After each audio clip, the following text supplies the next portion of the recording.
Hey everyone, welcome back to Looking Outside, or if this is your first listen, a warm welcome. On this show, we explore familiar topics for a fresh perspective. We've explored climate and sustainability here from a few different angles, from architecture and how we design buildings to food. So on this episode, we're looking at what sociology can tell us, what role rebellion plays or disobedience plays in shaping change for environmental action. Joining me to share in a truly insightful and educated exploration of this is Dr. Dana Fisher. Welcome, Dana. Thank you so much for having me, Joe. Thank you so much for coming on. I've been so excited about this. I just finished reading Dana's book. It's incredible. It's right behind me for anyone watching on video. Dana, tell us a little bit about yourself. Great. So first and foremost, I'm a social scientist. I'm a sociologist. I work as an academic. I direct the Center for Environment, Community, and Equity at American University, and I'm also a professor in the School of International Service there. I have been studying climate policy making for 25 years now. And it's funny because I started out in climate, not because I wanted to be in climate, but because I was looking for like a good case to understand decision making and the ways that the different actors involved made the sausage, right? And because that's what I study is sausage making, really, the social sausage making. And so I ended up getting this grant for my dissertation that was specifically to do international work, studying policy making in Japan. And I got assigned somebody who was working on climate, and he made this whole case about how this is a great case. And so I actually started working on climate pretty early on. My dissertation was written during the end of the 90s, so I was doing it following the Kyoto Protocol, which is now like ancient history. And since that time, I have written a number of books that touch on climate politics. I also study activism, which historically I study kind of one or the other. But what I realized as I was moving forward in time and the world was getting warmer and we really weren't doing enough to stop it and activism was evolving and becoming more confrontational is that there's a story to be told that is a combination between the two and the ways that the climate crisis is motivating people to become specific types of activists, but also how the activism can help. And I actually was tapped with the last round of the IPCC, the Intergovernmental Panel on Climate Change, to write a specific section for Working Group 3, which is the working group on mitigation, around civic activism and engagement to bring in kind of the citizen perspective. And so when I wrote that, I was like, yes, there's a space here. And so that's why I wrote this book. And so that's what I spend a lot of my time doing these days is thinking about how we're going to get to the other side of the climate crisis and what role we all have to play in getting there. Yeah, a very big, meaty topic. And what's really interesting is you started by saying that this wasn't necessarily the area that you were like, this is definitely what I'm going to do for the next 25 years of my life, but you stuck with it. Why?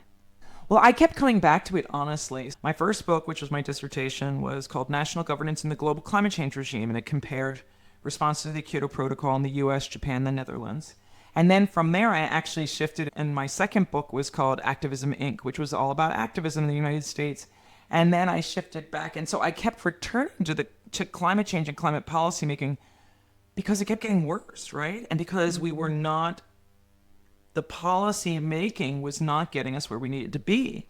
And so like I talk about in the book, I used to go to all the climate negotiations, and we would sit there and feel like we were there on this plight to save the world, and everybody was there. We were, civil society and NGOs and business groups and the policymakers, and everybody got to interact. It used to be an extremely transparent regime, so people were all there, and you invariably stay up all night waiting for that final text to come out that was going to stop the problem. And then everybody would go home and be like, we did it, that's it, climate change done.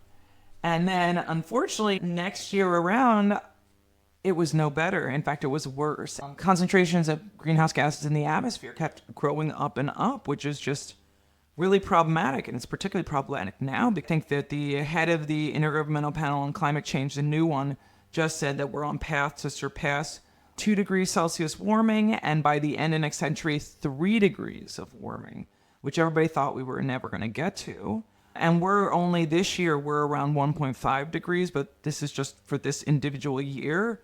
And things are on fire. It's terrible. So that's why I kept returning. Social scientists, we study social processes, But it's really important to understand the background and the natural science. Like in this case, we're going to see a lot of social conflict. We're already seeing social conflict that's climate driven. As areas become uninhabitable, resource scarcity grows, and people move to get away from the effects of climate change. And that's going to continue. And as that continues, I know as a sociologist, that causes trouble. It's a kind of an unfortunate thing that you have to keep studying this topic because it's not improving. It's an interesting case study, but also a little bit sad. What's also not improving that struck me when you were talking was social cohesion. So social norms shifting, social division climbing, polarization climbing, and all of these things growing to a point where we're seeing this kind of decline of global peacefulness. As the Global Peacefulness Index shows, this rise of protests, which is kind of like what we'll dive into later, whether, that's a good sign or a bad sign. But social cohesion seems to be also much more fractured now. Well, I mean, I guess there's that question of whether social cohesion, or I think about this, the other side of that, which is political polarization, which, is the flip of that. It's hard to say which came first, right? Certainly, climate change is one of the topics that has been most politically polarized for the longest period of time of late. And it is a great place to look if you're looking for political polarization. So it provides a wonderful and interesting case, but I wouldn't wish this on my worst enemy. So it's interesting to be working on it and being like, look at these exciting opportunities to do research, which I find interesting and terrible all at the same time. It's interesting also, I guess, like when you study the social sciences, correct me if I'm wrong, but you're studying a combination of human behavior, social life, societies, how people come together, how they come apart, I guess, and what they're governed by or willing to be governed by. That's exactly right. I look at social actors that can include state market actors, but also civil society, civic groups, and then how they create kind of patterns of engagement and connection, and what explains those things. Patterns of engagement and connection. Yeah, that's really beautifully put. So I guess engagement with the planet and with sustainability is a really interesting part of that, because is this accurate to say that most people don't feel as connected to the planet and to environmental issues as they should? Like we feel very connected to how much my coffee costs me or what kind of car I'm going to be able to afford to buy. And then the Maslow's hierarchy of needs, like all of those other factors that are doing the right thing seem like a second order or a third order consideration. Absolutely. I mean, I think that unfortunately, the drive with regard to protecting the environment or making decisions based on it really ends up coming after we feel threatened by it. Like, it's one thing to save to pay a lot for a cup of coffee. It's another thing to say you can't get coffee anymore, right? And the question is, at what point will people actually act to protect the things that they care about? And will it be too late at that point? And so that's kind of what you explore in the book a little bit, is like, when is it going to get to that point where people are forced to act? And I think a central hypothesis in the book is that it's going to be accumulation of disasters, essentially, that get to a point where people are forced to take action, or maybe hopefully the government takes action first and forces people in their local nation or communities to take action. Yep, that's very well put. I mean, basically, the argument is that, unfortunately, having done years of research, collected mountains of data from policymakers, from business representatives, from activists, it is very clear that the social change that is needed, the systemic change that the scientists have made very clear is necessary to get us through the climate crisis without too much harm being done, will only be driven by people experiencing personally pain and suffering. And so the question that remains is, how much pain and suffering? How many lives will be lost to the climate crisis before people mobilize and push back to get policymakers to do what's necessary? Because the policymakers, unfortunately, are well documented to be under the thumbs of fossil fuel interests. They have privileged access to resources. They have privileged access to power. They pay for it. So it's bought and sold by fossil fuel interests. And as long as that's the case, it's very hard to imagine those people are going to make decisions explicitly against those who are paying for their campaigns. Yeah, so this is one of the things that's really baffling for me as an Australian living in America is how much your political campaigning is bought for, essentially. So not just from fossil fuel, but a whole number of organizations or corporations that essentially fund these candidates that then their policies are reflective of some of the interests that they've committed to, pre-committed to before they were elected into positions of power. And I think one of the reports that I read said that basically whichever presidential candidate has had the most campaign funding is more likely to win, which to me like, is just scary in and of itself. But it also speaks to like, where is that funding going? It's going to local community messaging, to media. And so it also then puts the onus on the media and some of the local communities and maybe regulating or pushing back or being objective around some of those things that they're getting. Particularly because we know that a lot of that money is going towards misinformation in communities. I mean, take, for example, right now. So countries all over the southeastern United States are reeling from Hurricane Helene, which hit a week and a half ago now. There are areas that are still devastated and still recovering. They're still looking for bodies in some parts of the country. It's an interesting case because those areas that were most hard hit are also areas that tend to be particularly conservative and red areas in swing states, particularly around North Carolina. So I was just reading an article this morning about this, saying that of this disaster, there's been a whole bunch of misinformation and people pushing for misinformation in these communities so that the people who have experienced these disasters don't recognize the fact that historically, Democrats are the ones who tend to provide funding and support for the kinds of programs that they are going to need. Take, for example, FEMA, which is the Federal Emergency Management Agency. So FEMA is currently working on a budget that was capped thanks to the Republicans in the Congress and the continuing resolution that they passed, which basically means that the president wanted to put more money towards FEMA's budget because he knew that we were living through one of the hottest years on record. We were coming out of an El Nino into a La Nina, which means that science says we're supposed to have a very bad hurricane season, which is made worse because of how warm the Gulf of Mexico and the Atlantic Oceans are right now. All those things are well documented. So none of this is a surprise, right? However, the money was capped, and now we're less than 30 days from a national election where Congress is going to be determined as well as the President of the United States. And there's all this misinformation going into swing states, particularly areas that have experienced disaster recently, because we know that those people are going to be like, wow, who's here to help me? It tends to be that the Democrats are the ones that come out and support, which is absolutely necessary after a disaster. So there's a whole bunch of information coming out about how the Democrats seeded the weather and created the hurricane to try to hit red areas, which I don't know if you've seen. It's trending on TikTok. It's horrible to watch because it's the kind of stuff that the media environment that we're in right now makes possible because it's so decentralized. And on one hand, it's nice to have the ability for people, wherever they are, to be able to create their own media, right? That's representative.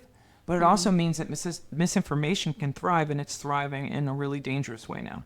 Yeah, definitely. And, I think it's also the media loves sensationalizing things because they get more clicks and more views out of it. So it's the endorphin hit that they want from us, but the consequences are worn by the individual. So I know that in the book you write about this quite a lot, is the action that's taken by the Democratic Party or the Republican Party and driving action for climate change. But you do kind of objectively say that Joe Biden's actions have been, I think you gave it a C, so they're okay, but they're not quite as good as they can be. So is it really going to be change from the federal government and from the president's office that's really going to drive the US to a better place when it comes to climate change? First of all, I'd say no. There's a lot of evidence that it is extremely unlikely that this kind of change will come from federal governments generally, particularly in countries that produce fossil fuels. And I'm going to take your country of Australia as another great example where the government just announced 3 big new coal plants this past weekend, I believe. And yet they're talking about how they're going to protect the environment. And you can't do both. And they're trying to get the COP31 round of the negotiations to be housed in Australia. So it's like, hey, we're gonna extract more coal and burn it or send it to other countries to be burnt. but we should be the ones who lead on climate decision making. This is a perfect example. The United States is doing it too. The United States right now is the number one oil producer and number one natural gas producer in the world. And if you've listened to anything from the debates between Kamala Harris or the vice presidential candidates, what you hear is that both parties talking about how we're going to continue to extract. That is the exact opposite of what we need to be doing. And that's the reason that I gave President Biden a C. I've been studying climate policy making since the 1990s. I have studied every failed policy that has gone through the Congress. I've studied a bunch of executive orders that have failed. They've all failed until now. So I applaud the Biden administration. I applaud the Congress for passing the Inflation Reduction Act. But I also can tell you that the Inflation Reduction Act is a first step in a very long and difficult process to address the climate crisis in the United States. And it is absolutely insufficient to get us where we need to go. The United States won't even meet its commitments under the Paris Agreement, which are seen to be not enough to cap global heating. That's why I give them a C. It's a good effort. It's a good start. We need more. And the way to do that is not by extracting more resources and certainly not by sending them to other countries, which is what a lot of people are talking about doing. I feel like this is the common conversation, unfortunately, when it comes to environmental commitments and action, knowing that we're only, according to the fact check I did yesterday, about 17% on track with the SDGs by 2030. I mean, that's pretty abysmal. And it feels like we keep giving everyone a bit of a like, oh, it's okay, like, you know, pat on the shoulder. You're getting there. You're doing something. I guess something is better than nothing, but we all know that it's not enough. But when we talk about what is enough means pretty significant sacrifice as well in our way of life and what we're comfortable with. And, you know, if we turn all of the oil off today, it would have pretty dire consequences on people's livelihoods or their health and well-being or the economy. Like everything has a trade-off. So is that why this topic feels so overwhelmingly complex? I think that's a good summary. I mean, I think, though, that, nobody is realistically saying we're going to turn off the oil or the natural gas today. But there are ways to start to turn the tides, right? Turning the tides means no more building of new fossil fuel infrastructure. Fossil fuel infrastructure has a lifetime of 30 to 40 years, right? So we are currently building infrastructure today, which we expect whoever's building it and whoever is invested in it is expecting to make money off of it for the next 30 to 40 years. And that's what we call stranded assets if they then are told they can't extract natural resources or burn natural resources to fuel them and make their money off of them. And then they have an argument to say that we can't do the transition that needs to happen.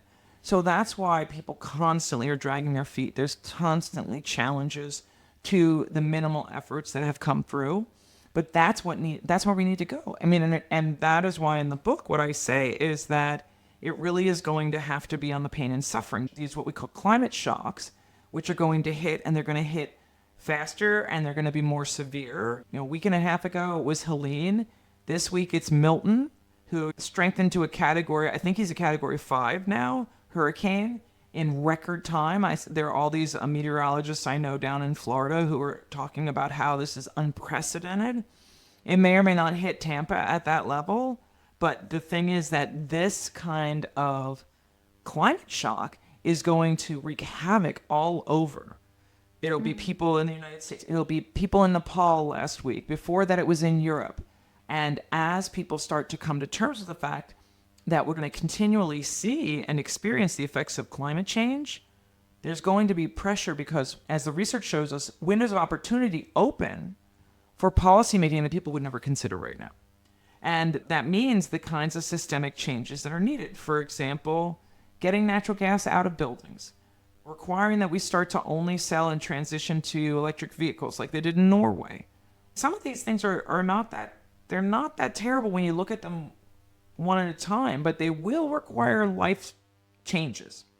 But most of these changes are systemic and not individual.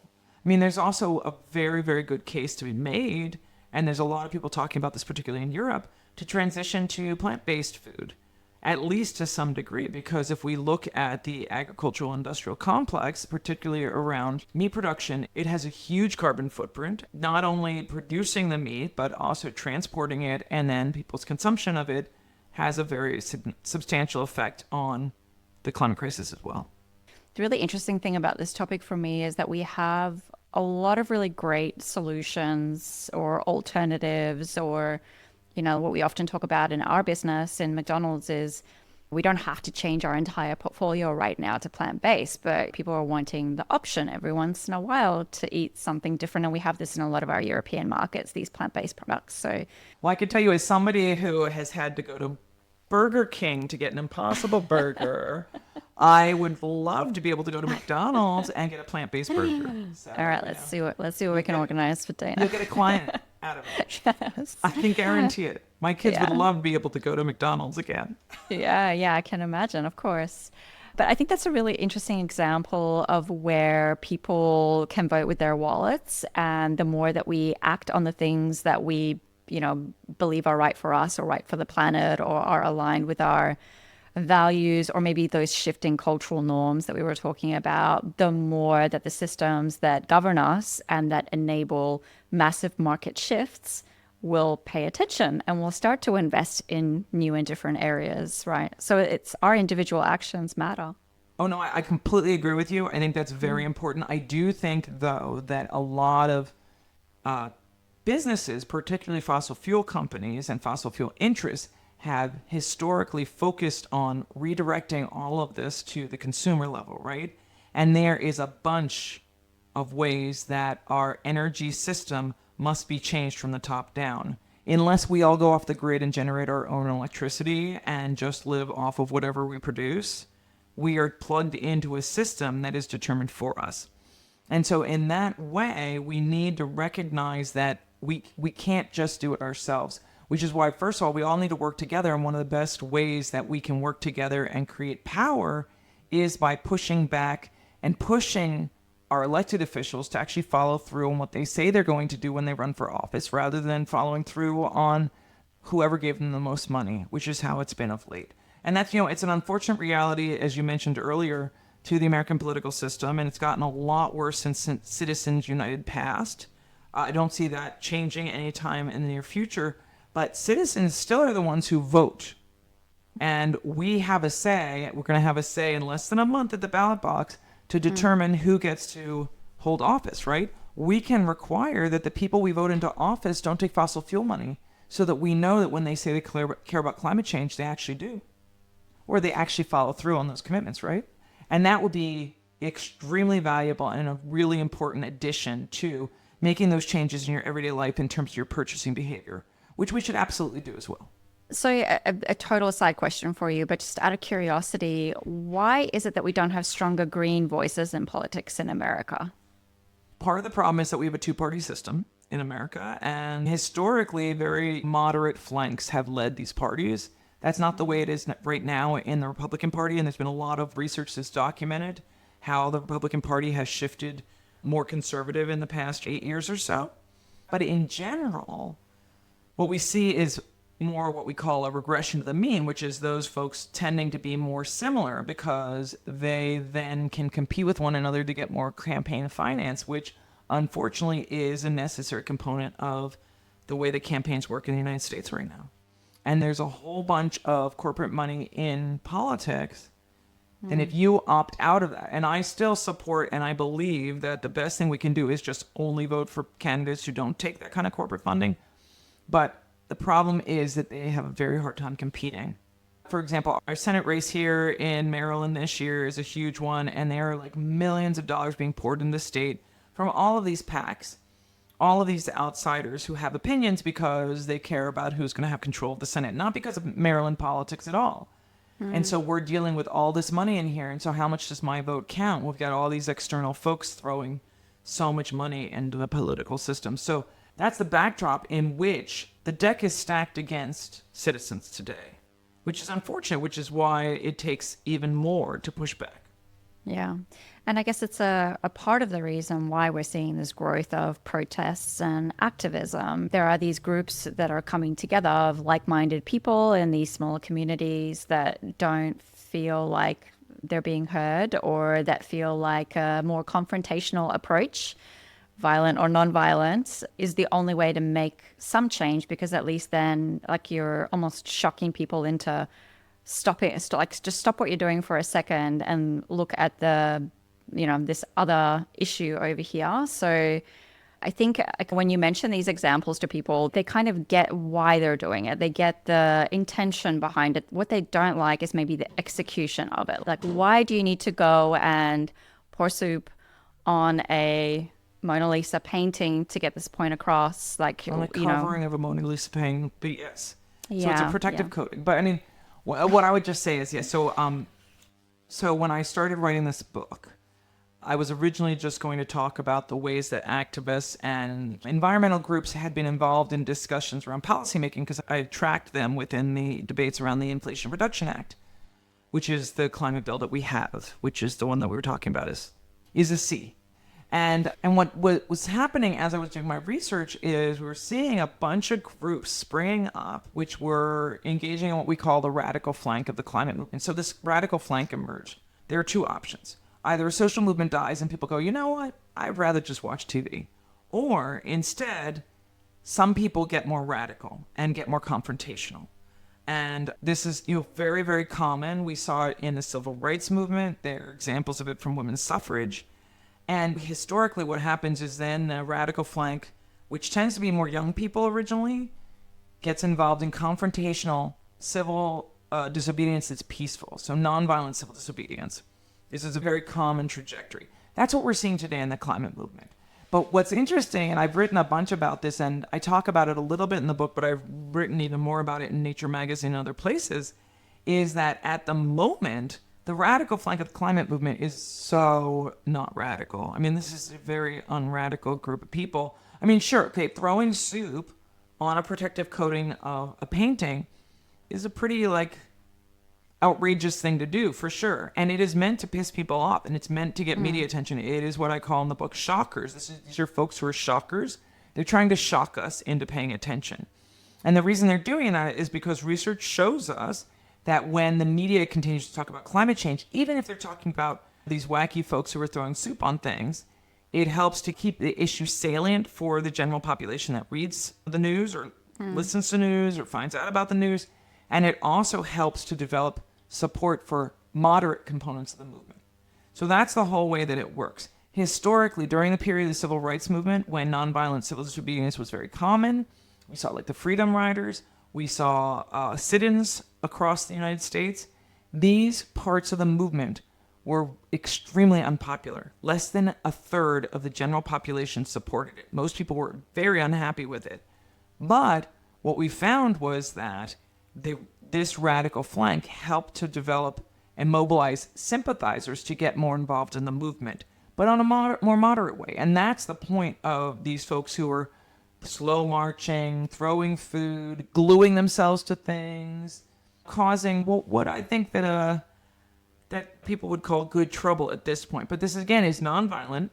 There is no evidence that anybody is talking about getting violent. There is a book called How to Blow Up a Pipeline, and I spent hours and hours talking to climate activists around the world. Nobody's talking about blowing up pipelines. So it's the name of a book, but that does not mean that the climate movement's talking about it. The biggest risk for violence, I would argue, is actually violence coming from law enforcement and from political repression coming from the state, which is usually where repression comes from and where violence tends to come from. I love all of the research that you've done on this, and it really opened my mind to thinking about this differently, because I definitely was of the mindset of, first of all, it's very annoying, but also that it's vandalism and it's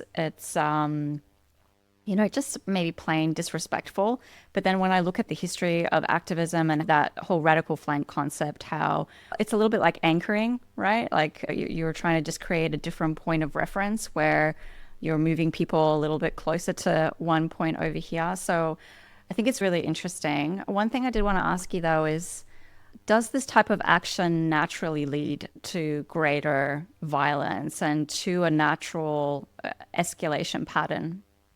Not necessarily. I mean, it can take a long time for there to be a natural escalation pattern. It really depends on how law enforcement responds, as well as how counter-protesters responded.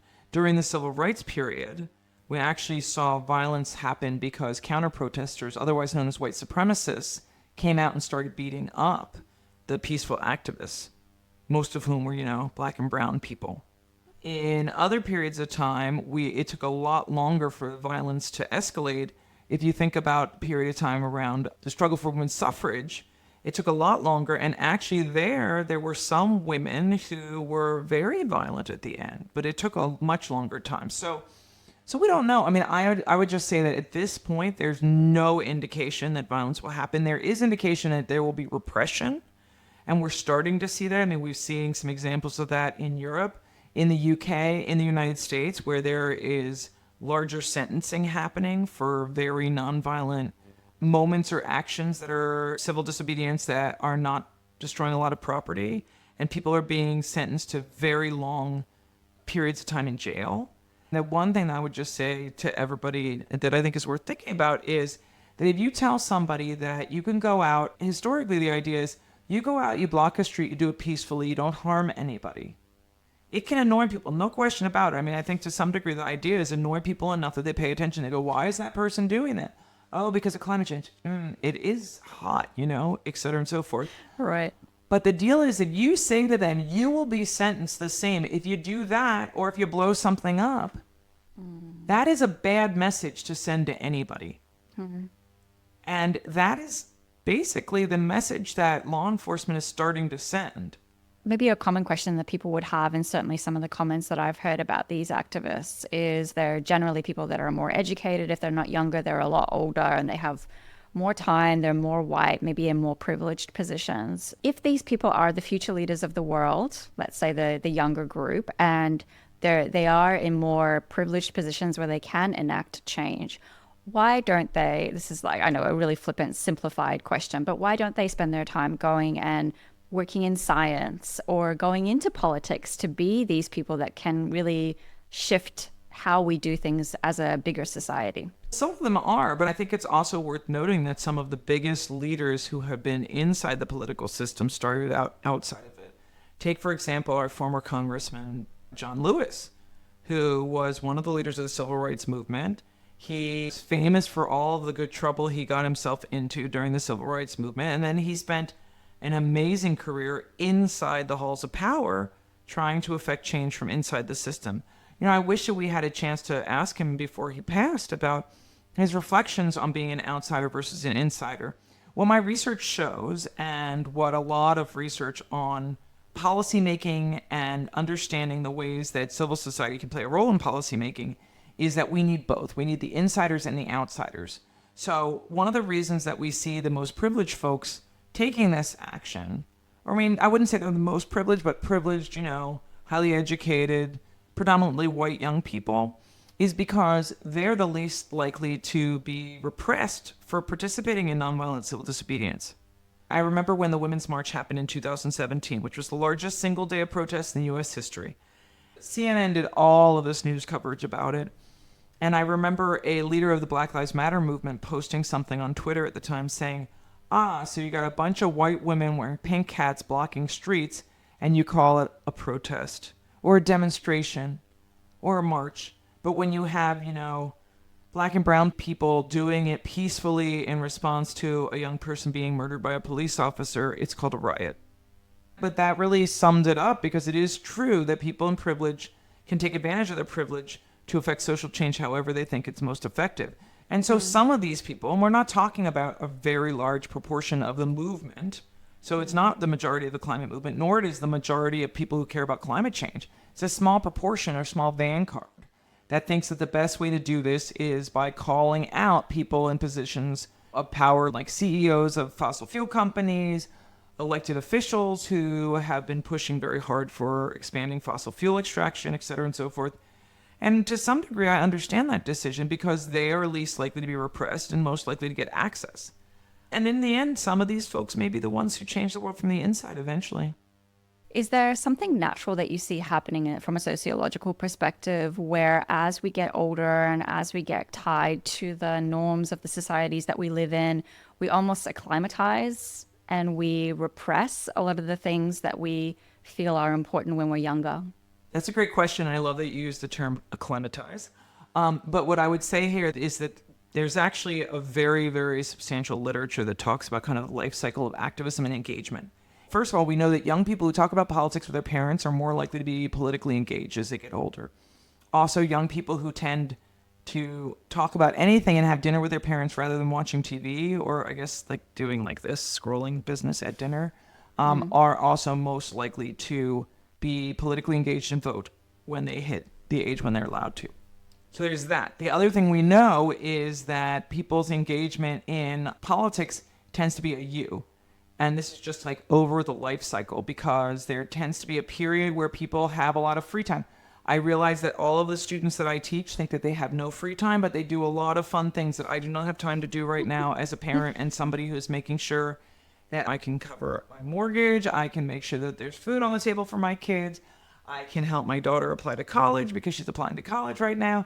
And those are my priorities, right? And then I have a certain amount of time besides work where I can do all those other things.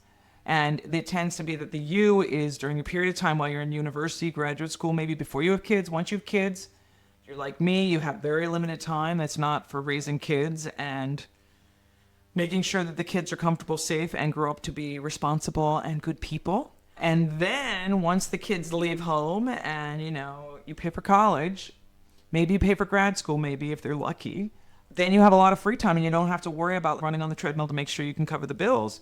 People tend to get engaged again. And that's why right now what we're seeing is that these ends of the life cycle are the folks who are most engaged, which tends to be what we see whenever there's a Democrat in the White House, that the people who stay involved in progressive politics tend to be people who are the most extreme, which are the youngest and the oldest folks. It's nice that they're spending their time doing causal things that benefit others and not just doom scrolling, like you said. For sure. I mean, and I think one of the things that I think is very cool, and I'm actually working on starting a new project on this, is looking at how older adults are actually serving as kind of elders and advising young people who are in the climate movement right now, which historically, young people were like the hot-headed leaders, the vanguard.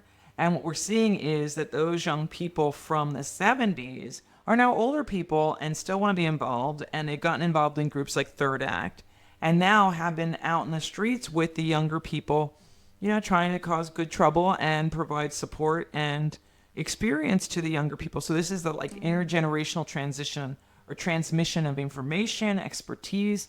It's wonderful to watch. Yeah, it's amazing. And like some of the things that we've seen recently, like I made a note about the European Court of Human Rights ruling in Switzerland, that sustainability in action amounts to inhuman treatment, and that really came about from these elder generations. The climate grannies. Those were the climate grannies. Right. When I was in Switzerland presenting about the book, we were trying to get a climate granny to come to my talk.